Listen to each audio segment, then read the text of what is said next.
abbiamo superato i 2000 studenti, sono circa 400 di medicina e chirurgia e 1300 delle professioni sanitarie. Saturati i posti disponibili al corso di infermieristica, dal 2023 erano passati da 100 a 200 e per il secondo anno di fila Treviso arriva alla quota massima prevista di iscritti.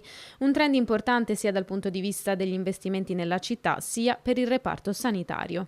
Questo ci fa ben sperare anche per il futuro, anche se continuo a dire la crisi vocazionale esiste e soprattutto esiste la crisi demografica, perché fra qualche anno nascono meno bambini e quindi di conseguenza avremo anche meno persone che faranno la professione di cura.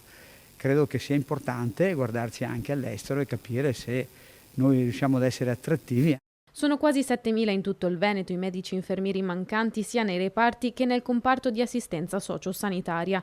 Numeri, fa sapere la Regione, destinati ad aumentare. Tra 4-5 anni, infatti, si prevede un'importante fuoriuscita di personale giunto all'età pensionabile. Prospettive che preoccupano non poco e che stanno spingendo Regione, azienda sanitaria e amministrazione comunale di Treviso ad agire in sinergia per fare in modo che le professioni sanitarie tornino ad essere attrattive.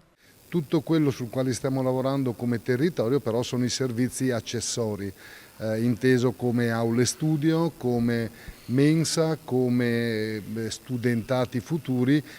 Avere alloggi da poter dare agli studenti a prezzi calmierati, in modo tale che questo favorisce ovviamente anche il benessere lavorativo, perché tanti studenti potrebbero sceglierci, ma la difficoltà è trovare anche a Treviso purtroppo appartamenti che abbiano prezzi e adeguati per chi studia.